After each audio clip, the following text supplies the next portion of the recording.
इसमें कह रहा है when a ball is dropped into a lake from a height 4.9 metre above the water level, it hits the water with velocity v and then sink to the bottom with the constant velocity v. If reaches the bottom of the lake 4 seconds after it drops, approximate depth of the lake is. समझ रहे हो? मतलब इसको हम एक रफली diagram से पहले हम क्वेश्चन आपको समझाते हैं। ये कह रहा कि यहाँ से एक बॉल को ड्रॉप कर दिया गया है। ड्रॉप मतलब इनिशियल वेलोसिटी 0, ये ऐसे गिर रहा है, ठीक है। ये कह रहा है कि बॉल जो है कितने हाइट से ड्रॉप किया गया है। इसकी हाइट जो है 4.9 मीटर से ड्रॉप किया गया और यहाँ पर मान लो ये लेक है। यहाँ पर जब आया है हमारा हिट किया है इसको तो वेलोसिटी मान लेते हैं v। इसके अंदर ये v वेलोसिटी से सिंक कर रहा है, समझ रहे हो। ये क्या है हमारा लेक है, इसमें कांस्टेंट फिर यहाँ पे जाके हिट कर रहा है तो यहाँ से यहाँ तक का टाइम कितना दिया है 4 से। समझ लेना इस तरीके से। ये हमारा वाटर सरफेस है, समझ रहे हो इतने लेवल पे। यहाँ पर कोई मतलब यहाँ से कितने हाइट से छोड़ा गया है, ग्राउंड से, ये ग्राउंड होगा और यहाँ पर लेक है, ठीक है। यहाँ पर वाटर है, यहाँ से 4.9 मीटर से बॉल को ड्रॉप किया गया और जब ये वाटर सरफेस पे हिट किया तो वेलोसिटी मान लेते v और इसके अंदर जो है कांस्टेंट वेलोसिटी से ये डूब रहा है। तब ये कंप्लीट डूब जा रहा है, लेक के पूरे ग्राउंड पे आ जाएगा, जहां पर बिल्कुल नीचे आ जाएगा तो टाइम 4 सेकेंड लगा। तो बोल रहा है कि ये जो लेक का है डेप्थ कितनी मतलब गहराई का होगा, यानी डेप्थ पूछ रहा है। मेरी बात समझ रहे हो। तो इसमें हमें करना क्या है जी, अगर ये स्पीड इसका कांस्टेंट हो गया है तो यहाँ का अगर हमें टाइम पता चल जाए तो मान लेते हैं टी। तो ये जो भी डिस्टेंस टी सेकेंड में चलेगा हमारा, वही हमारा इसका डेप्थ हो जाएगा। तो ये डेप्थ जो होगा हमारा, अगर हम कहें तो v इंटू टी होगा, यानी हमें टाइम और v की आवश्यकता है, ठीक है। लेकिन जब हमें 4.9 मीटर से जा रहा है तो यहाँ से आपने पढ़ा होगा कि ड्रॉप करने के लिए, ठीक है। देखो जी, ये आपको पहले से पता होगा कि अगर किसी बॉडी को हम ड्रॉप करते हैं, ड्रॉप मतलब इनिशियल वेलोसिटी 0 और h हाइट से, तो ये ग्राउंड पे किस वेलोसिटी से हिट करता है जी, v equal to root 2gh से हिट करता है, ठीक है।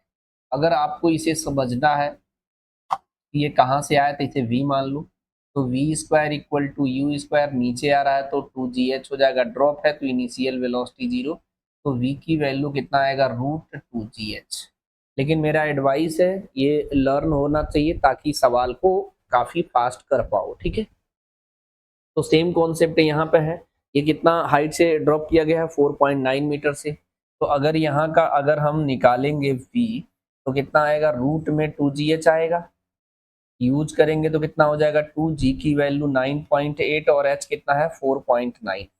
तो ये 2 इंटू 4.9 होता कितना है जी 9.8 और ये भी हो जाएगा 9.8, तो एक रूट के बाहर आ जाएगा तो 9.8 मीटर पर सेकेंड आया। इस वेलोसिटी से यहाँ हीट करेगा और इस कांस्टेंट वेलोसिटी से इसमें सिंक करेगा, मतलब डूबेगा, ठीक है। मेरी बात समझे। लेकिन अब एक चीज और भी है, ऐसे केस में एक चीज और भी आपने देखा होगा, मैं काफी स्लोली इसके सारे कीवर्ड में आपको बताता रहूंगा, ठीक है।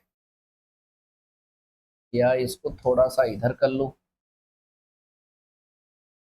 थोड़ा सा इधर कर लेते हैं, ठीक है, और ये लाइन भी इधर आ जाएगी। अगर इसी में अगर मुझे टाइम निकालना हो कितना टाइम लगा तो h equal to u t और plus half g t square लगाते, ठीक है। तो इनिशियल में वेलोसिटी 0 है तो ड्रॉप कर रहे तो ये 0 हो गया, यहाँ से निकालोगे तो 2h अपॉन जी और टी स्क्वायर है हटाओगे तो यहाँ रूट बन जाएगा, तो ये टी की वैल्यू आया। तो मेरा एडवाइस है कि ये टाइम और ये किस वेलोसिटी से हीट करेगा, ये फॉर्मूला जो है हमें लगता है आपको याद रहना चाहिए ताकि टाइम ना लोगे एग्जाम में, है ना। तो वाटर सरफेस को हीट करेगा किस टाइम, कितने टाइम में जी 2h बाई जी। h की वैल्यू डालना कितना है जी 2 इंटू 4.9 डिवाइडेड बाई 9.8, तो ये हो गया 4.9 इंटू 2 9.8, 9.8 कट गया तो ये 1 आ गया, तो t की वैल्यू जो है 1 सेकेंड आ गया। मेरी बात से सहमत हो। यानी यहाँ से यहाँ तक आने में जो टाइम लगा 1 सेकेंड लगा, और यहाँ से यहाँ तक आने में 4 सेकेंड था, तो ये t निकालेंगे तो 4 माइनस 1 तो कितना सेकेंड आएगा, 3 सेकेंड आएगा। अब ये लग नहीं गया, v की वैल्यू कितना आया 9.8 और टाइम कितना है 3, मल्टीप्लाई करो, ये कितना हो जाएगा 8 3 जा 4 24 है, और 72 और 2 ऐड करो तो 29.4 इतना मीटर आएगा। यानी इसका आंसर जो है हमारा बी ऑप्शन करेक्ट है। समझ रहे हो? तो सवाल को हम धीरे धीरे समझाते है, तो बहुत इजी, लेकिन मैं अभी यहाँ पे सिर्फ समझाने का प्रयास करता हूँ, टाइम का कोई भी केयर नहीं करता हूँ। आपको पहले आए, जब आपको आने लगेगा तो स्पीड बढ़ाई, देखो करना ही क्या था, टाइम निकालना था, ये आ गया 1 सेकेंड, 4 में से घटाना था 3 सेकेंड आ गया, √2 GH से ये कर दिया, डायरेक्ट आंसर आ गया। हाँ, अगर आप इसको समझ रहे होते, आपको पहले से पता होता कि हमें इस तरीके से करना है, तो ओरल कर लेते, क्या दिक्कत है। इसको अगर आपको पहले से नॉलेज है इस पैटर्न के सवाल को कैसे करना है, तो आप इतने में ही कर लेते। कैसे जी? डेप्थ अगर आपको निकालना होता, डेप्थ डेप्थ निकालना होता तो v आपको पता है कि कह रहा है इसमें कांस्टेंट स्पीड से, तो जो हीट करेगा वेलोसिटी से तो वही तो होगा, तो ये क्या करते, √2 GH करते, और टाइम पता है, यहाँ का टाइम निकालते फिर इसमें से घटा देते, तो आपको पता है टाइम जो निकालोगे वो 4 माइनस रूट में 2h/g होगा। ठीक है, मेरी बात से सहमत हो? तो इसे जब इतना आपको पहले से पता होता तो फिर टाइम ही क्या लगता, डायरेक्ट इसी में वैल्यू डाल देते, आंसर आ जाता। ये होता है 2 इंटू 9.8 इंटू 4.9 और माइनस, यहाँ इंटू पहले लगा लो, ठीक है, इंटू, ये कौन सा पिन, यहाँ इंटू लगा लो और बाकी से सॉल्व कर लो, 4 माइनस का, अब देखो 2h/g, यहाँ पर सॉल्व किया हूँ तो सॉल्व यहाँ कर लो, यहाँ पर 1 डायरेक्ट सॉल्व नहीं हो गया, इसको भी सॉल्व किया हूँ, ये कितना आया है जी 9.8 इंटू 3, ये आया 29.4 मीटर आ गया। स्पीड तो आप तभी बना सकते हो जब आपके कॉन्सेप्ट धीरे धीरे स्ट्रांग हो। जेई मीन्स के सारे सवाल सेकेंडों में नहीं हो सकता, थोड़ा सा कैलकुलेशन इसमें रहता है, लेकिन फिर इसे करने के बाद जब अपने एग्जाम नीट के पैटर्न पर जाओगे तो आपको लगेगा कि बहुत कम टाइम में लग रहा है, और तब तक आपकी क्वेश्चन की अंडरस्टैंडिंग इंक्रीज हो चुका रहेगा। ठीक है, नेक्स्ट क्वेश्चन करते हैं। हाँ, इसमें कह रहा है 2 balls A and B are placed at the top of 180 meter tall tower. Ball A is released from the top at equal to 0 second. Ball B is thrown vertically downward with initial velocity u, ठीक है, at equal to 2 second. After a certain time, both balls meet 100 meter above the ground. Find the value of E in meter per second. ठीक है, देखो मेरी बात ध्यान से समझो, पहले मैं ऐसे बना लेता हूँ, यहाँ से जो यहाँ का हाइट है हमारा वो है 180 मीटर, यहाँ से एक बॉल को ऐसे ड्रॉप कर दिया गया है, ड्रॉप मतलब इनिशियल वेलोसिटी, यहीं से एक को u वेलोसिटी से थ्रो कर दिया गया है, समझे, u वेलोसिटी से थ्रो किया गया है। ठीक है, मेरी बात समझे, थ्रो। तो अब ये जब नीचे आया तो ऐसा बताया जा रहा है कि जब ऐसा आया, क्वेश्चन में ऐसा बोला है, क्वेश्चन में जो भी बोला है उसको फॉलो करते हुए सवाल लगाओगे आराम से लग जाएगा। ये कह रहा है जब ये नीचे गिरा ऐसे, फिर ये भी ऐसे नीचे गिरा, तो यहाँ ग्राउंड से 100 मीटर, ग्राउंड से 100 मीटर ऊपर यहाँ कहीं ये मीट कर गया। मैं अलग अलग बना रहा हूँ, एक के ऊपर ही अगर डाल देंगे तो फिर आप समझ नहीं पाओगे। एक्चुअल में ये यहीं से छोड़ा गया है, एक को ड्रॉप किया गया है, एक को फेंका गया है, लेकिन ध्यान रखना इसको, जब मान लो t इक्वल टू 0 है 2 सेकेंड बाद, तो t इक्वल टू 2 सेकेंड यहाँ ले लो, 2 सेकेंड बाद उसको थ्रो किया गया, पहले तो ड्रॉप कर दिया गया, 2 सेकेंड बाद एक दूसरा बॉल थ्रो कर दिया गया है u स्पीड से, तो यहाँ 100 ग्राउंड से 100 मीटर एबव यहाँ पे मीट किया, यहाँ पे दोनों मिल गया।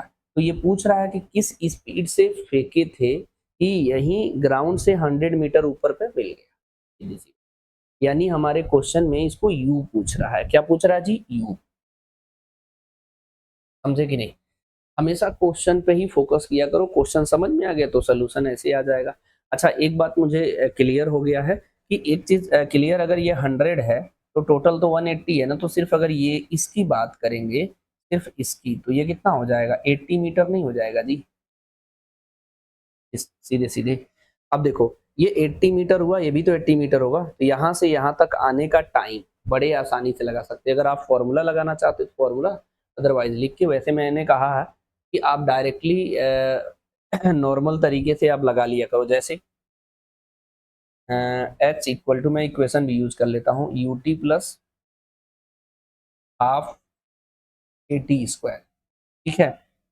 ये ड्रॉप कर रहे हैं तो इनिशियल वेलोसिटी 0 हो गया, ये कितना हो गया 80 हो गया, और ये कितना हो जाएगा 1/2, और जी की वैल्यू कितना कह रहा है, 10 लेने का 10 ले लो, टी स्क्वायर, एक जीरो से एक जीरो कट गया, ये कितना हो गया 16, ये हो गया टी स्क्वायर। तो टी की वैल्यू कितना आएगा 4 सेकेंड आएगा।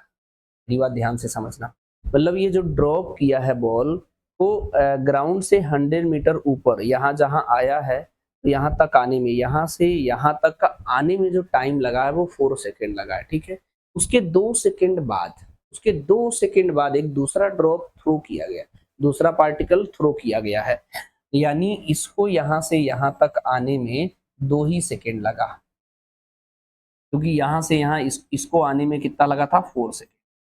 तो 2 सेकेंड बाद इसको थ्रो किया गया, फिर भी इसको कैप्चर कर लिया, मतलब इसको कैच कर लिया, पकड़ लिया, तो इसका मतलब 2 सेकेंड बाद यहाँ से यहाँ तक आने में इसको 4 सेकेंड लगा, यहाँ से यहाँ तक इसको सेम जगह आने में कितना लगेगा 2 सेकेंड, क्योंकि 2 सेकेंड बाद थ्रो किया गया था। ये क्लियर है।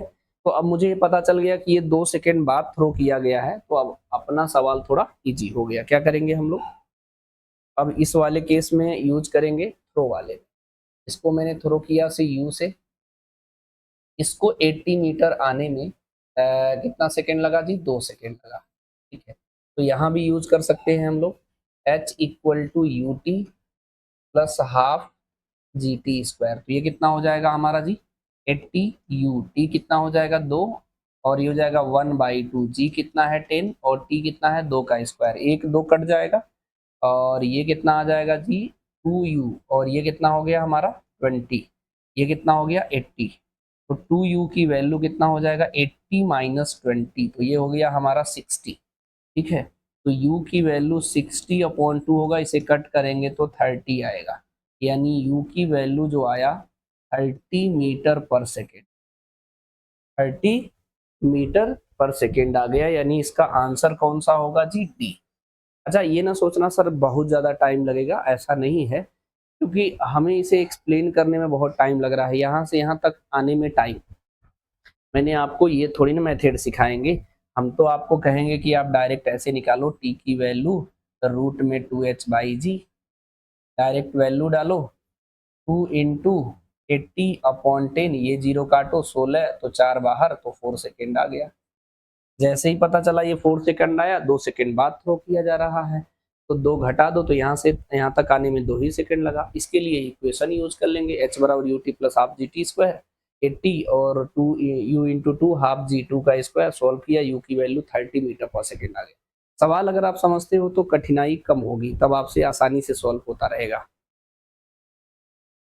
ठीक है। नेक्स्ट क्वेश्चन देखो, a small toy starts moving from the position of a rest under the constant acceleration if it travels a distance of 100 meter in t second. The distance traveled by the toy in next t second will. ये बहुत easy है, इस pattern पे भी मैं एक concept सिखाता हूँ, ठीक है, नोट करके लिखो, बहुत काम आएगा। अगर मैं इस तरीके से कोई व्हीकल जा रहा है, ठीक है, ऐसे आगे जा रहा है, ध्यान से समझना। एक तो हम लोग गैलीलियो लॉ फ्री फॉल के लिए लगाते हैं, यहाँ पर अगर हम समझना चाहें, एस एन का फॉर्मूला पढ़े होगे u प्लस 1/2 ए ब्रैकेट में 2n-1 तरीके से हम लोग करते हैं सवाल। मेरी बात समझे, अगर किसी को इस तरीके से नहीं करना होता है डिस्टेंस को, तो वो दूसरा तरीका क्या है, वो कैसे करते हैं हम लोग, वो भी मैं बताता हूँ कि s बराबर डायरेक्ट हम क्या यूज करते हैं, s equal to u t plus half a t square use करते हैं। इससे भी हम इस तरीके को सॉल्व कर लेते हैं टी इंटरवल वाले को, ठीक है, ध्यान से समझना। अगर यहाँ से कोई पार्टिकल रेस्ट से शुरू हुआ कांस्टेंट एक्सेलरेशन से, तो ये t सेकेंड में कितना दूरी जाएगा जी? यहाँ पे अगर ये हम लोग क्या करेंगे, सॉल्व इधर करते हैं, वैल्यू इधर दिखाते रहेंगे। ठीक है, जरा ध्यान से देखना। यहाँ पर अगर मैं S1 मानता हूँ, ज़्यादा सही रहेगा। S1 U0 हो गया तो ये हो जाएगा हाफ AT²। तो यहाँ टाइम कितना लगा t, इतना ही और टाइम लिया यहाँ भी t।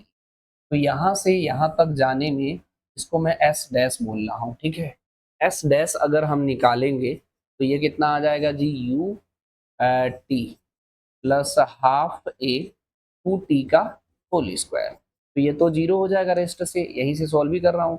ये कितना हो जाएगा 4 हाफ AT²। ये कितना हो जाएगा 4S1 हुआ। कितना हुआ जी, 4S1। ये S डैश था, ध्यान से समझना। अगर ये S1 है, ये है हमारा 4S1, तो सिर्फ ये निकालने का अगर हम प्रयास करेंगे, ये तो निकल चुका है, ये हो जाएगा 4S1 माइनस S1, तो क्या आएगा 3S1 आएगा। फिर एक बार और सॉल्व करते हैं, यहाँ पे भी टाइम t लेते हैं, सॉल्व यहीं से करेंगे। इसको लेते हैं S डबल डैश करूँ, अगर मैं S डबल डैश के लिए करूँगा तो UT plus half A, time कितना t 3t हो जाएगा, 3t का होल स्क्वायर। ये तो रेस्ट से शुरू हो रहा है तो जीरो हो गया। ये हो जाएगा 1/2 AT² इंटू 9, और यही हमारा S1 है तो ये हो जाएगा 9S1। समझे, ये आया हमारा 9S1। इस वाले डिस्टेंस में से इसको सबट्रैक्ट करेंगे तो ये कितना आएगा जी, 5S1। समझे, सेम कॉन्सेप्ट फिर यहाँ से t लेके सॉल्व करोगे। एक बार करना चाहो तो कर भी सकते हो, मैं एक बार कर ही देता हूँ, मैं एक बार और करता हूँ। आप नहीं करना भी, जो मैं नोट करूंगा उसे नोट करना है।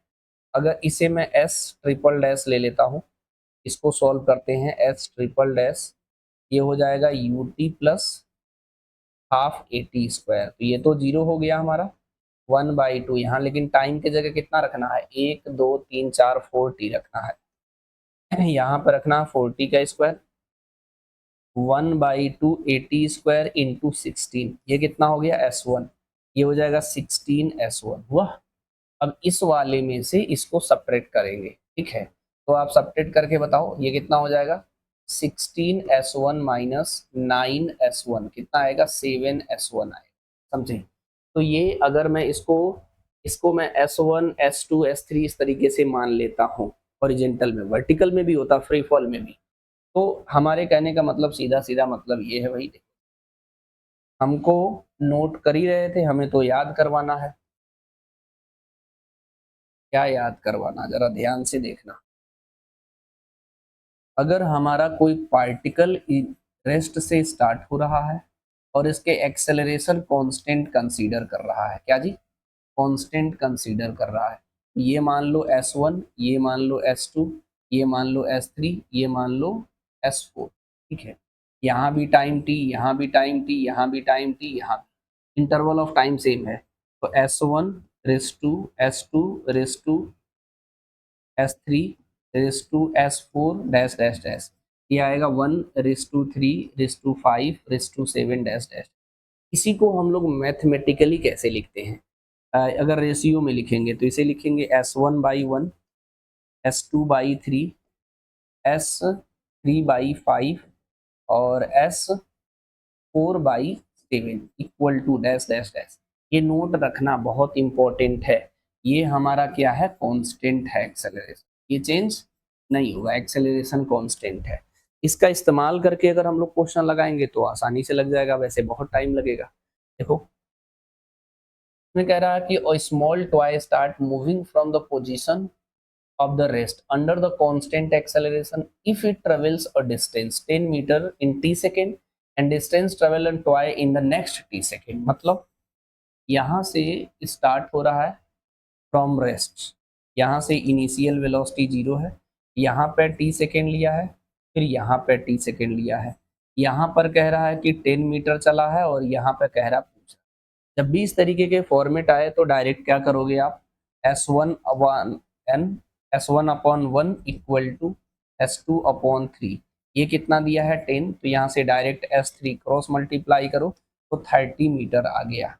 इसका आंसर जो है हमारा कितना आएगा 30 मीटर।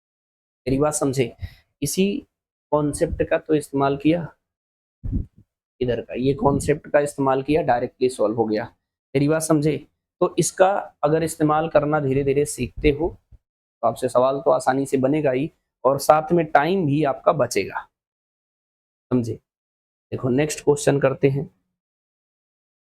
इसमें कह रहा है कि water drops falling from a nozzle of a slower onto a floor height 9.8 meter drops from the regular interval of time. When the first drop strikes the floor at the instant the third drops begins for locate the position of the second drop from the floor when the first drop strike the floor. ठीक है, तो ये भी वही case है हमारा, तो इसके भी कॉन्सेप्ट से वर्टिकल के लिए सिखाएंगे। ठीक है, यहां से समझते हैं। फ्री फॉल, या इसे एनसीईआरटी में लिखा गैलीलियो लॉ। ठीक है, पहले नोट करके मैं फॉर्मूला ही बता देता हूँ, फिर डिराइव कर देता हूँ। यहाँ से अगर कोई पार्टिकल को फ्री फॉल करते हैं तो यहाँ पे टाइम टी लगा, यहाँ पे टाइम टी लगा, यहाँ पे टाइम टी लगा, यहाँ पे टाइम टी लगा, रेगुलर इंटरवल ऑफ टाइम। इसको H1 मानते हैं, इसको H2 मानते हैं, इसको S3 मानते हैं, इसको H4 डैश डैश डैश। कहाँ से कहाँ तक H1 है जी, ये है H1, और ये यहाँ से यहाँ तक H2, यहाँ से यहाँ तक है H3। ठीक है, H3, और यहाँ से यहाँ तक क्या है H4। तो इसका रेशियो क्या बताया हूँ, H1 ratio H2 ratio H3 ratio H4 dash dash dash. ये आता है 1:3:5:7:7 डैश डैश। मतलब ये लर्न होना चाहिए, ताकि इसका इस्तेमाल करके डायरेक्ट सवाल लगा लो, काहे माथा पच्ची करोगे, है ना। इसे लिखते हैं हम लोग H1/1 equal to H2/3 equal to H3/5 equal to H4/7 equal to dash dash dash. ये मतलब इसे समझना है। अच्छा, ये इसका भी डिराइव जो है सेम पैटर्न से होगा, अगर हम करना भी चाहें तो सेम तरीके से करेंगे। देखो यहाँ से अगर हम लोग फ्री फॉल करते हैं, ठीक है, यहाँ से अगर इनिशियल वेलोसिटी 0 है, इसको मैं H1 बोलता हूँ, तो H1 की वैल्यू कितना हो जाएगा ut प्लस हाफ gt, यही वाला पहले लगा रहा हूँ, इनिशियल वेलोसिटी 0 है। ये nth डिस्टेंस वाले से भी लग जाएगा डायरेक्टली, लेकिन मैं पहले इसी से कर रहा हूँ।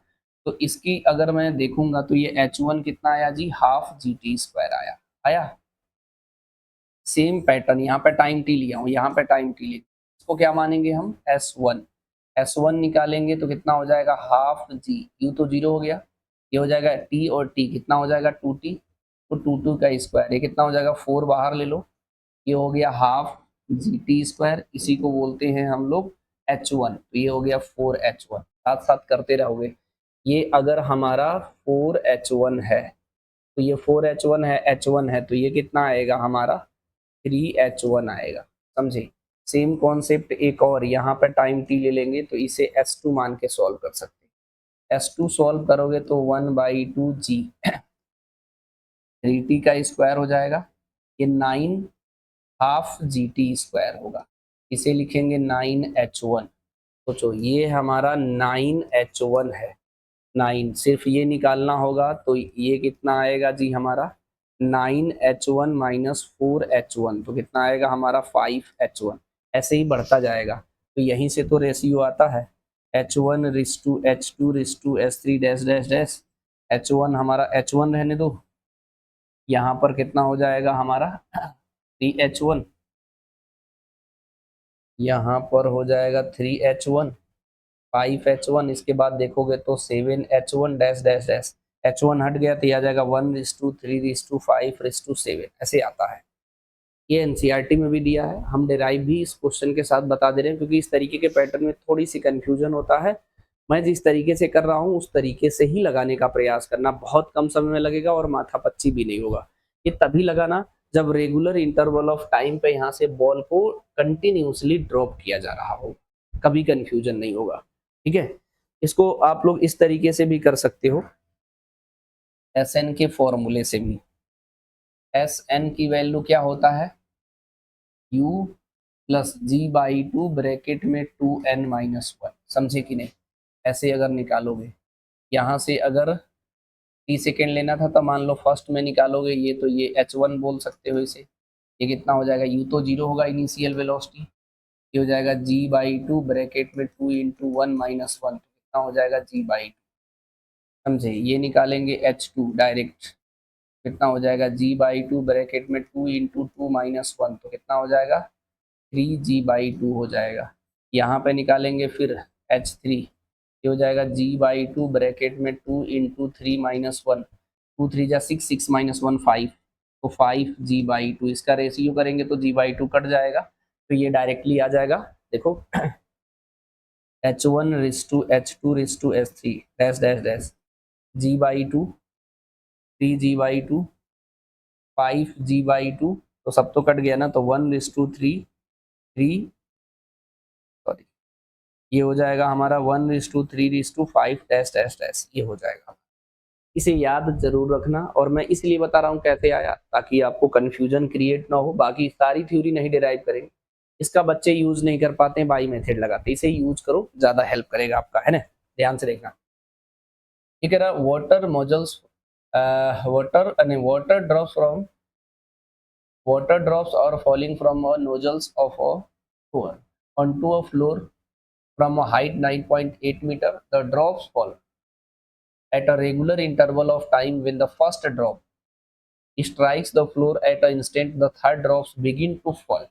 Locate the position of second drop from the floor when the first drop strike the floor. ध्यान से समझना। ये कह रहा है कि हमारे यहाँ से ball regular interval of time पे ड्रॉप करा जा रहा है, ठीक है। ये कह रहा है इसकी जो हाइट है ग्राउंड की, वो कितना है 9.8 मीटर है। मेरी बात ध्यान से समझना। ये कह रहा है जब पहला वाला ड्रॉप स्ट्राइक कर रहा है तो थर्ड ड्रॉप यहाँ से लीव कर रहा है, तो सेकेंड यहाँ कहीं होगा, ये फर्स्ट ड्रॉप है, ये सेकेंड ड्रॉप है, तभी तो यहाँ से थर्ड ड्रॉप लीव करेगा, समझे। यहाँ पे टाइम टी लगेगा तो यहाँ पे भी टाइम टी लगेगा, regular interval of time. T बताया नहीं है कितना सेकेंड है, तो हम जनरली टी सेकेंड मान ले रहे हैं, ठीक है। लेकिन इस केस को तो हम आसानी से हैंडल कर सकते हैं। इसे h1 है, ये हमारा h2 है, तो क्या दिखा जी, h1 + h2 दोनों का सम कितना है 9.8। आपको पता है h1/1 = h2/3 लिखेंगे। हमें बताना है क्या बताना, locate the position of second drop, अच्छा मतलब h2 बताना है, ठीक है। तो इसी से सॉल्व कर लो। देख लो, कोई भी इक्वेशन मोशन वोशन नहीं यूज करना, गैलीलियो लॉ का यूज करके डायरेक्ट सॉल्व कर लेना। अगर इसमें h2 बताना है हमें, ठीक है, यहाँ पे लिख लो ना, h2/3 + h2 = 9.8। इसको सॉल्व करोगे h2 कॉमन लेके तो 1/3 + 1 = 9.8, तो ये हो जाएगा h2, ये कितना हो जाएगा 4/3 = 9.8। तो h2 की वैल्यू कितना हो जाएगा 9.8 × 3 / 4, ये आएगा। अब इसे डिवाइड करके हम लोग देखा जाए कि एक्चुअल में कितना आ रहा है, नहीं बोलो जी। तो 9.8 × 3 करो, ये कितना हो जाएगा 4, 8 3 = 24, 27, 29, 29.4, ठीक है। इसको डिवाइड करना है किससे जी, 4 से। 29.4 को डिवाइड करना है 4 से, तो आ जाएगा 7 और 28 हो गया, 28 1 बचा, और पॉइंट लेना पड़ेगा 3, ठीक है, 12 2 आया और 20 आया, तो एग्जैक्ट कट जा रहा, देखो 29.4 अगर ऐसे भी करते तो 4 से, 4 7 जा 28, कितना बचा 1 पॉइंट, यहाँ 4 होगा, यहाँ डेसिमल लेना पड़ेगा, यहाँ कितना हो जाएगा, यहाँ डेसिमल नहीं लगाते हैं, यहाँ डेसिमल ले लिया, तो यहाँ बचा 1, तो ये 14 हो गया, ये कितना हो जाएगा 3, ये 12 हो गया, यहाँ पर 2 बचा, यहाँ पर 5 टाइम जाएगा, तो ये 20 कट नहीं गया, तो 7.35 आया, 7.35 इन दी ऑप्शन। क्वेश्चन को आराम से करो। क्वेश्चन की अंडरस्टैंडिंग तभी बढ़ेगी जब थ्योरी भी साथ साथ में कवर करने का प्रयास करो कि अच्छा इस तरीके का कॉन्सेप्ट डायरेक्ट अप्लाई हो रहा। अगर इसका कैलकुलेशन अगर आप बहुत स्ट्रांगली जानते हो तो फिर इसमें कोई टाइम ही नहीं लगा। नेक्स्ट क्वेश्चन में कह रहा है कि water droplet are coming from an open tap at a particular rate. The spacing between the droplets. Observe fourth second after it ball the next droplet 34.3 meter, at what rate the droplets are coming from the tap? G की value 9.8 metre पर second. देख रहे हो question मतलब उल्टा करके भी पूछ ले रहा है कि अब कह रहा है पर सेकेंड कितना बॉल जो है ड्रॉप होगा, मतलब पर सेकेंड मतलब इसका रेट मेजर कर रहा है वही सवाल। समझे कि नहीं, जरा ध्यान से देखना, इसको फिर बनाता हूं। पहली बात तो क्वेश्चन ही बहुत लोगों को नहीं समझ में आता, तो क्वेश्चन ही पहले प्रायोरिटी देना। ये कह रहा water drop coming from an open tap at a particular rate, ठीक है। Spacing between the observe 4 second. अच्छा चलो भाई 4 सेकेंड मान लो ये लगा हमारा, 4 सेकेंड में ये कितना डिस्टेंस चला हमारा, 4 सेकेंड में ये जो डिस्टेंस निकालेंगे यहाँ से निकाल, अच्छा पहले समझ लो 4 second after it follow next droplets निकालना ही पड़ेगा तभी तो पता चलेगा। यहाँ पर एक ड्रॉप पहुंचा है, एस बराबर you t plus half g t square लगा दो, इनिशियल में तो जीरो है हो जाएगा 1/2। जी की वैल्यू कितना लेना 9.8 और टाइम कितना लेना है 4, तो 4 का स्क्वायर तो 4 इंटू 4, तो इससे कट जाएगा तो 2 आ गया, 4 2 जा 8, 9.8 इंटू 8, ठीक है। तो इसको मल्टीप्लाई करो, 9.8 इंटू 8 ये कितना हो गया हमारा 4, 6 बचेगा सर 78.4 मीटर आएगा। मतलब 4 सेकेंड में ये कितना चला जी, ये चला 78.4, यहाँ पर दिखा। क्वेश्चन बहुत कायदे से समझना पड़ेगा।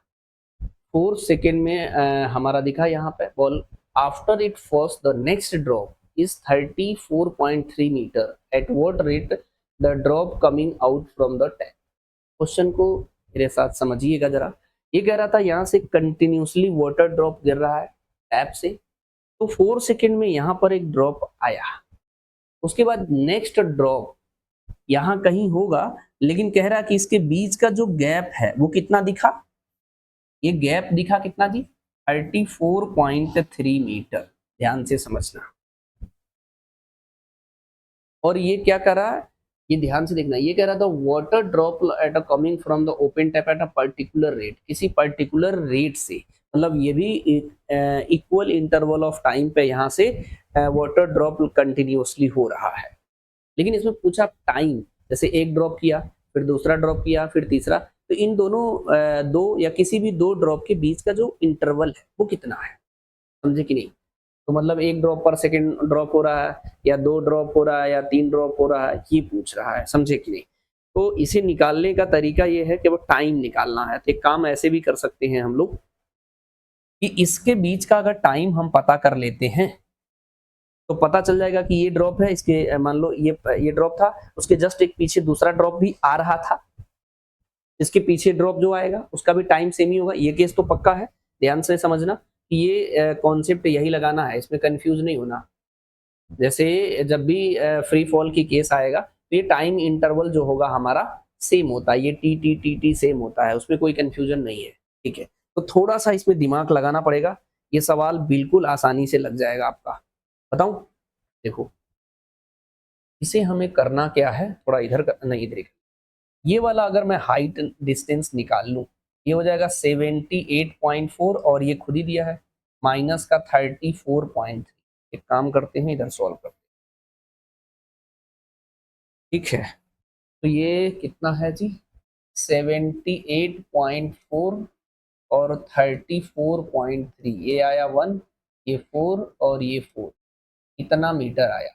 ये बात से सहमत हो, यानी यहाँ पे ड्रॉप तो इनिशियल फ्री फॉल हो रहा है, तो इनिशियल वेलोसिटी 0 है तो उसका टेंशन है ही नहीं, तो हम यहाँ पे भी लगा लेंगे 44.1 equal to u t plus half a t square, u t तो 0 हो गया, आप जी की वैल्यू कितना लेना 9.8 इंटू टी स्क्वायर, तो टी स्क्वायर की वैल्यू कितना आएगा 44.1 इंटू 2 डिवाइडेड बाई 9.8।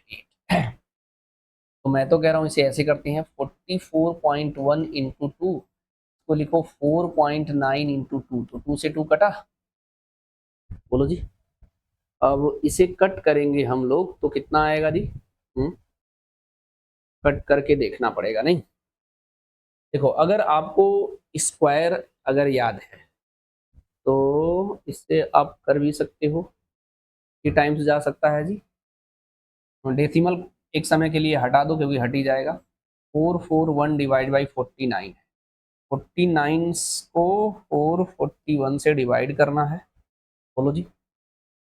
तो 9 बार करना जरा जी। 9 9 जा 81, 8 बचा ना, 9 36, 36 और 8 कितना हुआ जी? 36 और 8, 36 और 8 ऐड करना जरा, 44। ये तो कट जा रहा है ना, ये आ गया 9 आ रहा। अच्छा मतलब कैलकुलेशन इजी था, लेकिन आपको अगर पता नहीं होगा तो गड़बड़ हो जाएगा। यानी सॉल्व करने के बाद टी स्क्वायर की वैल्यू 9 आया, यानी इजी तो कहेंगे इसे। तो यहां से जो है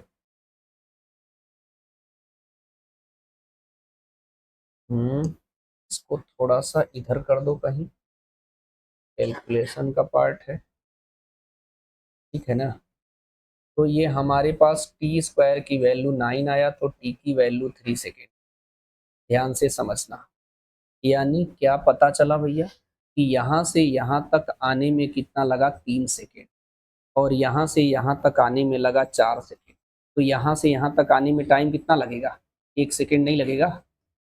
बोलो जी। 4 सेकेंड यहाँ से यहाँ तक, यहाँ से 3 सेकेंड। तो ये इन दोनों के बॉल के बीच का जो टाइम इंटरवल है वो 1 सेकेंड आ रहा है। यानी हर 1 सेकेंड एक बॉल ड्रॉप किया गया है। तो इसका आंसर अगर हम लोग टिक करेंगे तो 1 ड्रॉप पर सेकेंड, पर सेकेंड कौन सा है जी? 1 ड्रॉप पर सेकेंड, बी ऑप्शन करेक्ट है। 1 ड्रॉप पर सेकेंड, हर 1 सेकेंड में एक पानी का वाटर वहां से ड्रॉप हो जा रहा था। इस सिचुएशन के लिए देख रहे हैं, उल्टा भी पूछा जा सकता है, इसलिए बी अलर्ट। प्रैक्टिस अच्छे से करिए, सोचने का प्रयास करिए, नहीं तो आप फंसे रहेंगे। ये क्वेश्चन आपके लिए ज्यादा हेल्पफुल हो सकता है। ऐसा क्वेश्चन मैं करा दिया हूं, लेकिन फिर भी हम रिपीट ही कर देता हूं जितनी बार आए। नहीं बोलो जी।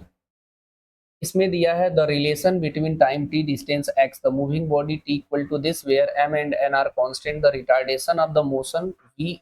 ठीक है, मतलब ये पूछ रहा है टी की वैल्यू जो दिया है हमारा, टी दिया है m x square plus n x. ठीक है, इसे हम d t by d x करेंगे।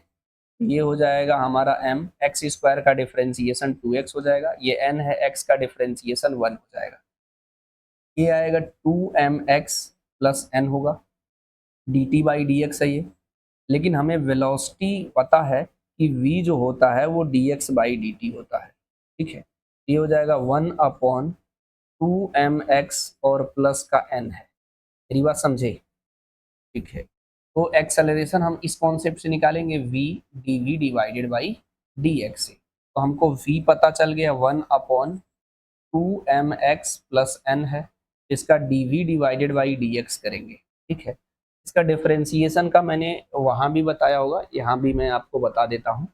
अगर मुझे y इक्वल टू 1/x को डिफ्रेंशिएट करना हो तो x की पावर -1, ये हो जाएगा d y by d x करेंगे तो -1, x की पावर -1 और -1 तो -1/x।